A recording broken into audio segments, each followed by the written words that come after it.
Nggih.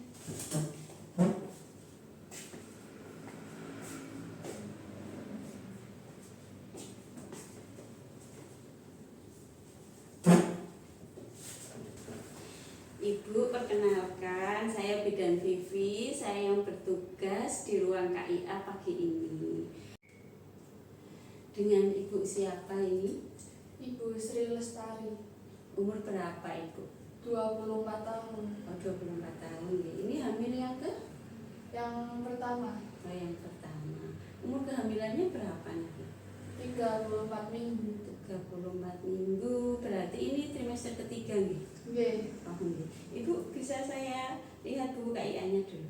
Oh, boleh. Oh iya, sebentar ya. Oh iya, hamil yang pertama ya Bu ya. 34 minggu ya Bu. Oh, rumahnya Kelurahan Saging nggih. Nggih. Baik Ibu. Ibu, ini boleh tahu ada keluhan apa? Saya mengeluarkan cairan dari jalan lahir. Oh, kapan itu Ibu? Tadi pagi, kira-kira jam 5. Jam 5 ini ya, subuh ya? Ya, Oh, banyak apa sedikit Ibu? sedikit. Sedikit.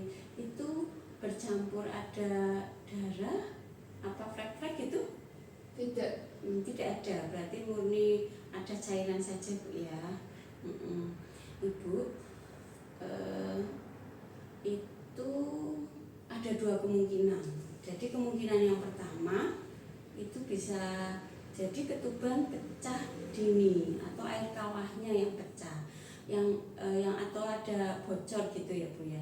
Atau yang kedua kemungkinan juga keputihan. Jadi untuk mengetahui itu pastinya apa, harus ada pemeriksaan lebih lanjut ya. Tapi sebelum ada pemeriksaan lebih lanjut, nanti saya jelaskan dulu tentang tanda bahaya dalam kehamilan.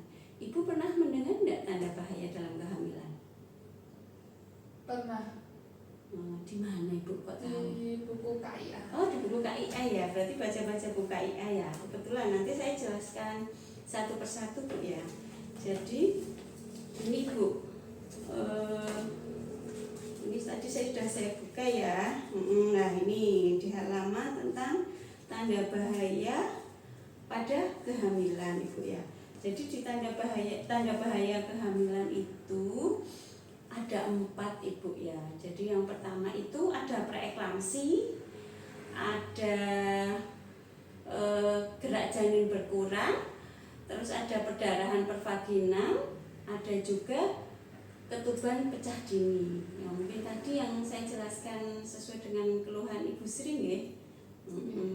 Nanti saya jelaskan satu persatu ya Bu ya. Ini kalau yang preeklamsi Ibu. Jadi ini ya Bu ya. Berarti Ibu sudah pernah sampai ke halaman ini ya Bu ya, dibaca-baca ya. Jadi preeklamsi itu ini ya Bu. Jadi preeklamsi itu biasanya ada keluhan atau gejalanya itu ada pusing yang menetap Ibu, nanti ada nyeri ulu hati, ada juga bengkak di wajah, di tangan, di kaki seperti itu. Tanda bahaya preeklamsi itu kalau terjadi kejadian seperti itu bahaya Ibu, itu bisa mengakibatkan kejang pada ibunya sampai ke kematian. Kalau janinnya bisa mengakibatkan gawat janin hingga ke kematian juga ya. Terus yang kedua yang ini Bu. Yang kedua yang tadi nggih, dilihat nggih jenengan iki nggih, berarti nggih sudah baca sampai sini ya. Berarti yang kedua itu gerak janin berkurang. Kalau gerak janin berkurang itu yang seperti apa sih Bu Bidan? Jadi gerak janin yang berkurang itu dalam 12 jam kurang dari 10 kali gerakan bayi. Jadi 12 jam misalnya jenengan bangun tidur misalnya jam 6 pagi sampai jam 12 gitu. Dari jam 6 sampai jam 12 itu gerakannya ada 10 kali tidak. Kalau tidak ada 10 kali itulah yang dinamakan gawat janin. Gerak janin berkurang itu bisa mengakibatkan gawat janin sampai ke kematian. Terus yang ketiga, tadi yang ketiga ada perdarahan pervaginal. Ini ya gambar ibu dengan perdarahan pervaginam. Jadi perdarahan pervaginam pada kehamilan itu ada dua macam ibu, ada plasenta previa dan solusio plasenta. Kalau plasenta previa biasanya itu tandanya tidak ada rasa sakit, tapi ada darah keluar baik bercak ataupun mengalir banyak atau keluar banyak. Yang kedua itu solusio plasenta. Solusio plasenta itu biasanya ada rasa nyeri di perutnya, ya, ada rasa nyeri banget, terus ada keluar darah baik sedikit atau banyak, seperti itu.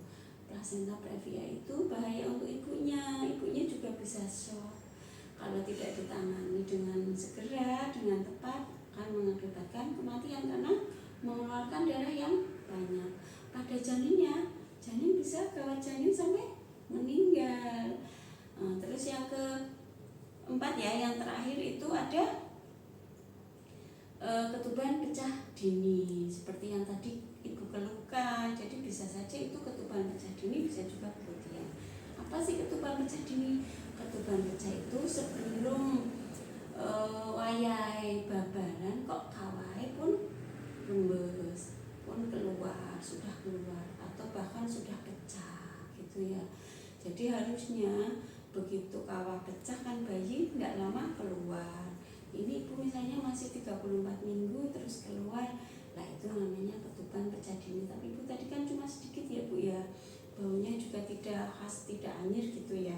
Soalnya ketuban pecah dini itu biasanya baunya khas.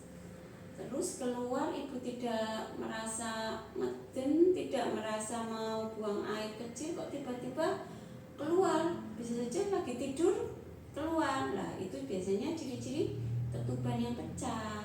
Itu tanda bahaya juga ibu, itu bisa bahaya untuk ibunya, bisa terjadi infeksi dan pada bayinya juga bisa gawat janin.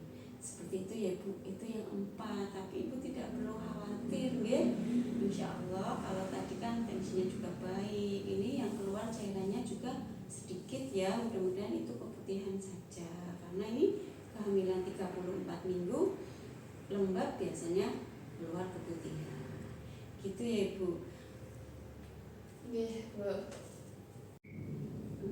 Kalau ibu tadi menemukan tanda-tanda seperti yang saya jelaskan tadi, maka jangan ragu-ragu, ibu langsung ke tenaga kesehatan terdekat. Misalnya dekat ada bidan, ke bidan bisa, atau ke puskesmas juga bisa, gitu ibu ya. Tapi insya Allah semoga tidak terjadi seperti itu, karena untuk pemeriksaan hari ini semua pemeriksaan baik semua ya, dari tensinya sampai pemeriksaan lainnya alhamdulillah baik, gitu ya ibu ya. Gimana ibu tadi penjelasan saya, sudah jelas apa belum? Sudah. Oh sudah.